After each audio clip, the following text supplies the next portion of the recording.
అందరికీ very good morning. Andhra Pradesh రాష్ట్రాన్ని పట్టి పీడిస్తున్నటువంటి 2 ఉగ్రవాద దినపత్రికలు ఇంకా ఆంధ్రప్రదేశ్ రాష్ట్రం మీద ఏ విధంగా విషం చిమ్ముతా ఉన్నాయో, ఓ పక్క దేశమంతా యుద్ధ వాతావరణం నెలకొని ఉంటే ఈ ఎల్లో పత్రికలు నడిపేటటువంటి వాళ్ళు మాత్రం ఆంధ్రప్రదేశ్ రాష్ట్రాన్ని ఏ విధంగా పట్టి పీడించాలి, ఏ విధంగా దోచుకోవాలనేటటువంటి ఏకైక లక్ష్యంతో ఆ 2 దినపత్రికలు పనిచేస్తూ ఉన్నాయి. ఆంధ్రప్రదేశ్ రాష్ట్రం మీద విషం చిమ్మేటటువంటి ప్రయత్నం ప్రతిరోజు కొనసాగిస్తూనే ఉన్నాయి. భారత్ పాకిస్తాన్ యుద్ధంలో అమరుడైనటువంటి 23 ఏళ్ల మురళీ నాయక్ ఆత్మకి శాంతి చేకూరాలని, ఆ కుటుంబ సభ్యులకి ప్రజలందరూ కూడా అండగా ఉండాలని చెప్పి వీరోచిత మరణం పొందినటువంటి మురళీ నాయక్ కుటుంబానికి ప్రభుత్వం కూడా అన్ని విధాల ఆర్థిక సాయం అందించాలని చెప్పి కోరుకుంటూ ఈరోజు వార్తల్లో ఏమున్నాయో ఒకసారి పరిశీలిద్దాం. ఆ 2 దినపత్రికల్లో ఒక వార్తని, అంటే సజ్జల రామకృష్ణారెడ్డి గారు సిఐడి అధికారులకి చెప్పింది ఒకటైతే వీళ్ళు ఇంకో రకంగా చెప్పారని చెప్పి ఏ విధంగా వక్రీకరిస్తూ ఒక విషపూరితంగా రాశారో ఒకసారి మీరే చూడండి. ఎందుకంటే బూతుజోతిలో ధర్నా చేయడానికి వెళ్తున్నట్టు చెప్పారు, టీడీపీ కార్యాలయంపై దాడి విషయం తెలియదు, సిఐడి అధికారుల విచారణలో సజ్జల వెల్లడి. అదే రోతనాడులో తెలియదు, గుర్తులేదు, చెప్పలేను, తెదాపా కార్యాలయంపై దాడి కేసు విచారణ కాదు, సిఐడి అధికారులు సజ్జల దాటవేస సమాధానాలు అని చెప్పి క్వశ్చన్ వీళ్ళే, ఆన్సర్ వీళ్ళే. సిట్టు వాళ్ళు ఏం క్వశ్చన్ అడిగారో తెలియదు, సజ్జల గారు ఏం చెప్పారో తెలియదు. బట్ ఈనాడు ఆంధ్రజ్యోతిలో వాళ్ళు ఇష్టం వచ్చినట్టు వాళ్ళే క్వశ్చన్, వాళ్ళే ఆన్సరు, వాళ్ళు ఇష్టం వచ్చినట్టుగా రాసేస్తారు. సజ్జల గారు అసలు ఆ రోజు ఉంది బద్వేల్లో ఉన్నారు, ఆ రోజు తాడేపల్లిలో లేరు. బద్వేలుకి సంబంధించి ఆల్రెడీ ఉప ఎన్నికలు జరుగుతూ ఉంటే దానికి సంబంధించినటువంటి దాంట్లో ఉన్నారు. క్లియర్గా ఆయన అంతకుముందు మంగళగిరిలో ఏదైతే అధికారులు పిలిస్తే, పోలీసుల అధికారులు పిలిస్తే దానికి ఆల్రెడీ విచారణకు హాజరయ్యి చెప్పారో, మళ్ళీ కూడా ఒక బాధ్యత కలిగినటువంటి పౌరుడిగా వాళ్ళు విచారణకు పిలిచినప్పుడు విచారణకు వెళ్ళి వాళ్ళు అడిగినటువంటి ప్రశ్నలకి సమాధానం చెప్పారు. అసలు నాకేం సంబంధం, నేను ఇక్కడ లేను అని చెప్పి క్లియర్గా సజ్జల రామకృష్ణారెడ్డి గారు చెప్పారు. దాంట్లో చూడండి, వాళ్ళే మళ్ళీ దొరికిపోతా రాస్తారు. లోపలికి వెళ్తే ప్రజాస్వామ్యంలో ఇలాంటివి తగవని కనీసం ప్రెస్ మీట్ పెట్టి ఖండించకపోవడంపై ఏమంటారు? సజ్జల గారు ప్రెస్ మీట్ పెట్టి ఖండించలేదని ఎవరన్నారు? దాడి చేయటం ఎవరైనా తప్పేనే చెప్పారు ఆ రోజు కూడా. కానీ ఆ దాడి జరగడానికి కారణం ఏంటి? తెలుగుదేశం పార్టీ ఆఫీస్లో నారా లోకేష్ చంద్రబాబు నాయుడు డైరెక్షన్లో ముఖ్యమంత్రి జగన్మోహన్ రెడ్డి గారిని పట్టుకొని అడ్డంగా బలిసినటువంటి ఆ పట్టాబ్ అనే అతని చేత బోషిడికి ఆయన తిట్టించి, మళ్ళీ దానికి సంబంధించి 2 రోజులు మీరే ఏదైతే తెలుగుదేశం పార్టీ ఆఫీస్లో దీక్ష చేశామని చెప్పి అక్కడ కూడా ఉండి ఒక 5 నిమిషాలు టైం ఏమన్నా నాకు వెళ్ళి లేపేసి వస్తా అందరని చెప్పి పరిటాల సునీత మాట్లాడటం, ఇష్టం వచ్చినట్టుగా మీ తెలుగుదేశం పార్టీ నాయకులు మాట్లాడటం, ఇవన్నీ ప్రజలు గమనించలేదనుకుంటున్నారా? ఏదో మీరు అడ్డదారులు ఈవీఎంలో అధికారంలోకి వచ్చేస్తే అన్నీ మర్చిపోతారు అనుకుంటే ఎట్లా? మోసపూరితంగా అధికారంలోకి వచ్చేస్తే అన్నీ మర్చిపోతారు ప్రజలని అనుకుంటే ఎలా? సో దానికి సంబంధించి సజ్జల రామకృష్ణారెడ్డి గారికి ఏం సంబంధం, లేళ్ల అప్పిరెడ్డి గారికి ఏం సంబంధం, తలసాని రఘురామ్ గారికి ఏం సంబంధం, లేదా దేవినేని అవినాష్ గారికి ఏం సంబంధం? వాళ్ళందరినీ మీరు తీసుకొని వచ్చి వీళ్ళందరినీ ఇరికించాలనేటువంటి కుట్రలో భాగంగా కేసులు పెట్టి వేధింపులో భాగంగా మీరు పిలిసారి విచారణకు, అయినా కూడా వాళ్ళు విచారణకు వచ్చారు. అయినా మీ ఇష్టం ఉన్నట్టు వక్రీకరిస్తూ కథనాలు. అంటే ఆయనంట వెళ్తున్నారని ఆయనకి చెప్పెళ్ళారంట. ఆయనకి చెప్పెళ్ళారని చెప్పి ఈ విధంగా ప్రజల మెదడులోకి విషం చిమ్మేటటువంటి కార్యక్రమం ఇంకేంది ఇది? 2 ఇందులో ప్రభుత్వ గది ఆ వీడియోలో చిత్రాలు చూసి నేనేం చెప్పలేను అని సజ్జల గారు అన్నట్టుగా, ఓ పార్టీ కార్యాలయంపై అంత దాడి జరిగితే బాధ్యులపై చర్యలు తీసుకోవడంలో ప్రభుత్వం వైఫల్యం చెందిందా? ఆల్రెడీ అరెస్ట్ చేశారు, వాళ్ళు ఆల్రెడీ జైలుకి వెళ్ళారు, రిమాండ్ వేశారు, మళ్ళీ తర్వాత బెయిల్ మీద బయటకు వచ్చారు. దీనికి ప్రభుత్వం ఎక్కడ చర్యలు తీసుకోవాలా? తెలుగుదేశం పార్టీ ఆఫీస్ మీద దాడి చేసినటువంటి వాళ్ళ మీద కేసు పెట్టింది జగన్మోహన్ రెడ్డి గారి ప్రభుత్వం. ఇది మర్చిపోతే ఎలా? జగన్మోహన్ రెడ్డి గారి ప్రభుత్వంలోనే కేసు పెట్టారు, వాళ్ళని అరెస్ట్ చేశారు, ఆల్రెడీ రిమాండ్కి వెళ్ళారు. తర్వాత బెయిల్ వస్తే, ప్రొసీజర్ ప్రకారం బెయిల్ వస్తే దానికి జగన్మోహన్ రెడ్డి గారి ప్రభుత్వం ఏం చేస్తుంది? ఎలా వక్రీకరించి రాస్తారో చూడండి కథనాలు. పోలీసుల కుర్చీల్లో నేతలు కూర్చున్నారంట, డిఎస్పీ సిఐల కోసం తెచ్చిన కుర్చీల్లో అంబటి రాంబాబు, అన్నాబత్తిన శివకుమార్ కూర్చున్నారని చెప్పి ఇది ఒక వార్త. వాళ్ళు ఏమైనా వెళ్ళి పోలీస్ స్టేషన్లో ఏదో డిఎస్పీ చైర్లో కూర్చున్నారా? అరే బయట కుర్చీలు వేస్తారు, ఆ కుర్చీల్లో కూర్చుంటే అది కూడా తప్పు అన్నట్టుగా. అసలు మీరు మారరా? మీ జీవితం అంతా ఇంతేనా? కడుపుకి అన్నం తిని వార్తలు రాయంటారు బాబు అండి. ఎన్నిసార్లు చెప్పినా కడుపుకి అశుద్ధం తిని ఇట్లాంటి వార్తలు రాసి ఈ విధంగా వక్రీకరిస్తూ సజ్జల రామకృష్ణారెడ్డి గారి మీద, దేవినేని అవినాష్ గారి మీద వాళ్ళేదో మాకు వెళ్తున్నామని వాళ్ళకి చెప్పేసి వీళ్ళందరూ వెళ్ళి దాడి చేసినట్టుగా ఇంకా ప్రజల మెదడులో ఇలాంటి విషం చిమ్మేటటువంటి కార్యక్రమాన్ని వీళ్ళు కొనసాగిస్తున్నారనేది క్లియర్గా అర్థమవుతా ఉంది. ఒక 3 వార్తలు కామన్గా ఉంటాయి. ఒకటి జగన్మోహన్ రెడ్డి గారి మీద విషం చిమ్మేది, 2 చంద్రబాబు నాయుడు గారిని ప్రపంచ స్థాయి నాయకుడు, అన్ని దేశాలు కీర్తించింది అని చెప్పటం, 3 అమరావతికి అన్ని దేశాలు క్యూ కట్టేస్తున్నాయి ప్రపంచ స్థాయి రాజధాని అని చెప్పడం. దానిలో భాగంగా చూస్తే భూ కేటాయింపులు చేశారు అమరావతిలో. ఏదైతే బిట్స్కి 70 ఎకరాల రాజధానిలో కేటాయించారని చెప్పి హెడ్డింగ్ పెట్టి ఈనాడు రాసింది. వాస్తవంగా చూస్తే ఇక్కడ కేంద్ర ప్రభుత్వ సంస్థలకేమో ఎకరం 4 కోట్లు కేటాయించారు. అదేవిధంగా చంద్రబాబు నాయుడు గారికి కావాల్సినటువంటి ప్రైవేట్ సంస్థలు ఏదైతే ఉంటాయో వాళ్ళకి మాత్రం ఎకరం 50 లక్షలకే కేటాయించారు. ఇక్కడ మరొక విషయం ఏంటంటే క్వాంటమ్ వాలీ అనే దానికి సంబంధించినటువంటి ప్రైవేట్ దానికి ఫ్రీగా 50 ఎకరాలు ఉద్దండరాయనపాలెం లింగాయపాలెం వద్ద ఉచితంగా 50 ఎకరాలు ఇస్తున్నామని ఇక్కడ ఏదైతే నిన్న నిర్ణయం తీసుకొని భూ కేటాయింపులు చేశారు. ఇక్కడ చూస్తే మీకు హడ్కోకి 8 ఎకరాలు ఎకరం 4 కోట్లు, ఆర్బీఐకి ఎకరం 4 కోట్లు, ఎల్ఐసికి ఎకరం 4 కోట్లు. కానీ ప్రైవేట్ సంస్థ జీవీ ఎస్టేట్ హోటల్స్ ప్రైవేట్ లిమిటెడ్కి మాత్రం ఎకరం 1.5 కోటి. అదేవిధంగా బసవతారకం క్యాన్సర్ హాస్పిటల్కి ఎకరం 50 లక్షల చొప్పున. అదేవిధంగా మీరు చూస్తే కోస్టల్ బ్యాంక్కి ఎకరం 4 కోట్లు. అంటే వీళ్ళకి అనుకూలమైనటువంటి వాళ్ళకేమో అస్మదీయ సంస్థలకి అంటాం, ప్రైవేటు వ్యక్తులకి ఎకరం 50 లక్షల కేటాయింపు.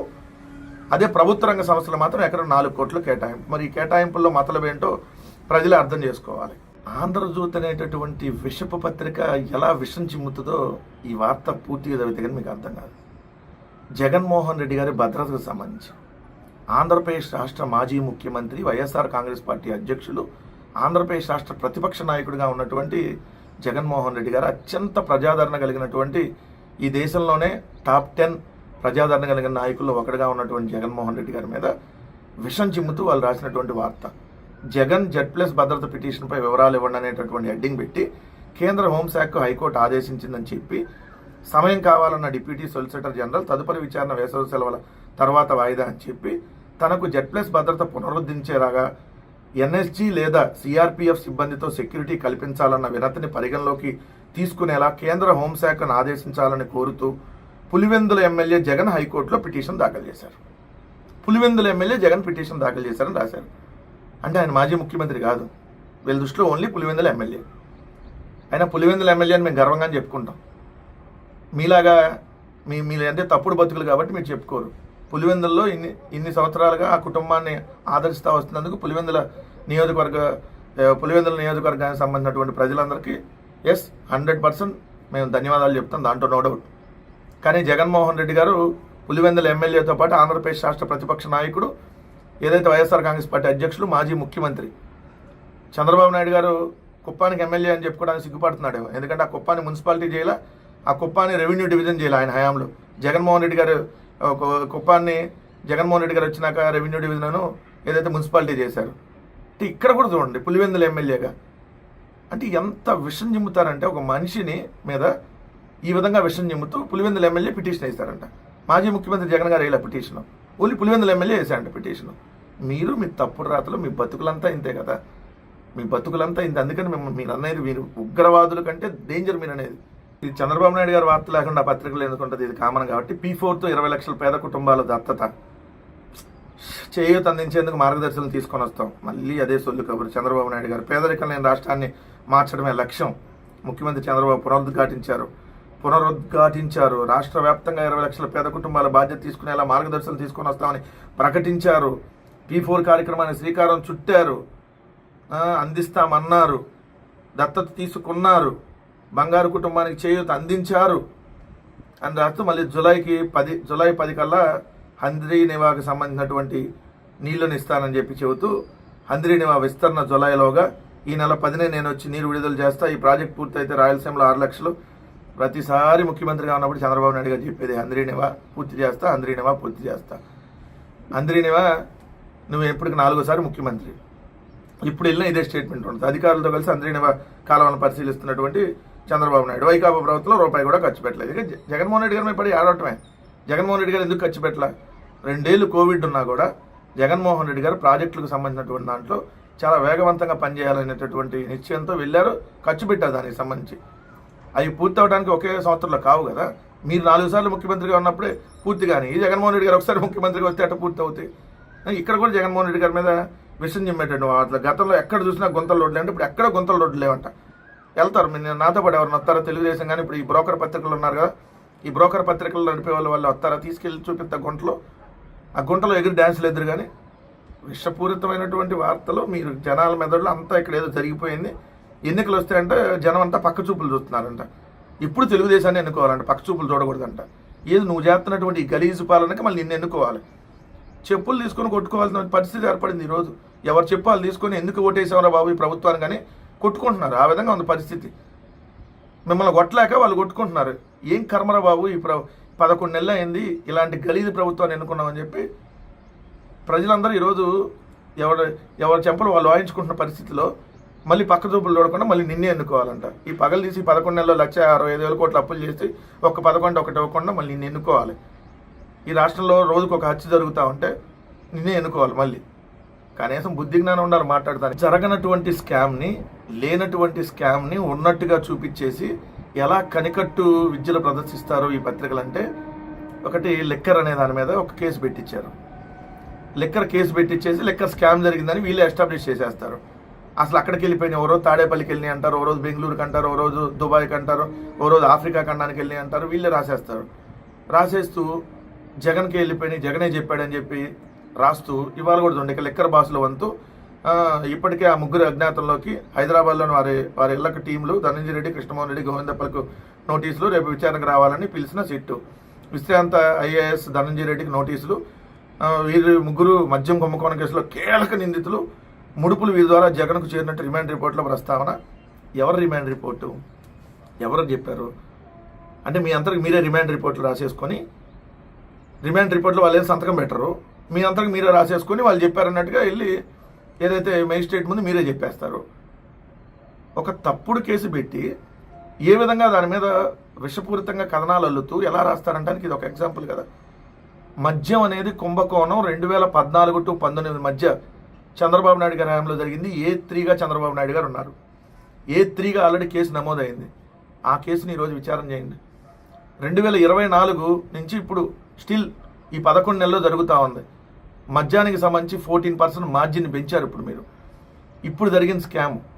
అంతకుముందు కూడా మీరు సంవత్సరానికి 15,000 కోట్ల చొప్పున 2015 నుంచి 19 దాకా మీ ప్రభుత్వం తీసుకుని వచ్చినటువంటి మద్యం పాలసీ వల్ల 6,000 కోట్లు రాష్ట్ర ఖజానాకు నష్టం జరిగింది. ఇష్టం వచ్చినట్టు బ్రాండ్లు తీసుకొచ్చింది మీరు, ప్రెసిడెంట్ మెడల్ తీసుకొచ్చింది మీరు, గవర్నర్ రిజర్వ్ తీసుకొచ్చింది మీరు, భూమ్ తీసుకొని వచ్చింది మీరు. మేము ఎక్కడ ఒక కొత్త బ్రాండ్ని కూడా తీసుకురాలా. మేము ఎక్కడ ప్రైవేట్ వ్యక్తుల చేతులకు అప్పచెప్పలా. మా హయాంలో మద్యం ఆదాయం పెరిగింది, మీ హయాంలో మద్యం ఆదాయం తగ్గింది. మీ హయాంలో మద్యం సేల్స్ పెరిగినాయి బట్ ఆదాయం పెరగల. మా హయాంలో మద్యం సేల్స్ తగ్గినాయి బట్ ఆదాయం పెరిగింది. ఎట్ట స్కామ్ జరిగింది? 2, ఇప్పుడు కూడా మీరు ఊరు పేరు లేనటువంటి అర్సా కంపెనీలో ఎట్లానో 99 పైసలకి భూములు అప్పచెప్పారో విశాఖపట్నంలో 1,000 కోట్ల భూములు, ఇప్పుడు కూడా మీకు సంబంధించినటువంటి డిస్టిలరీలో 99 రూపాయల చీప్ లిక్కర్ని, పిచ్చి బ్రాండ్లని, Sumo whisky, short whisky, Bengaluru malted whisky, Kerala malted whisky, Bengaluru brandy, Bengaluru whisky, 99 brandy, Tropicana brandy, ఇలా ఊరు పేరు లేనటువంటి ఒక అడ్రస్ లేనటువంటి ఏదైతే బోగస్ లెక్కర్ అని అలాంటి అంటే ఏంటంటే పిచ్చి లెక్కర్, దాన్ని తీసుకొని వచ్చి ఈరోజు ఆ బ్రాండ్లు తీసుకురావటం వెనక ఉన్న మతలబు ఏంటి? దీనివల్ల ఎవరికి ఈరోజు 100 కోట్ల రూపాయల ముడుపులందని దీని మీద విచారణ చేయండి. మేము ఏ విచారణగానే ఎదుర్కొంటాం. జగన్మోహన్ రెడ్డి గారి హయాంలో ఎటువంటి మద్యం కుంభకోణం జరగలేదు. మేము దీన్ని ఎంత దూరమైనా న్యాయస్థానాల్లోకి వెళ్ళి ఖచ్చితంగా పోరాడతాం. ఇది మాత్రం ఫిక్స్.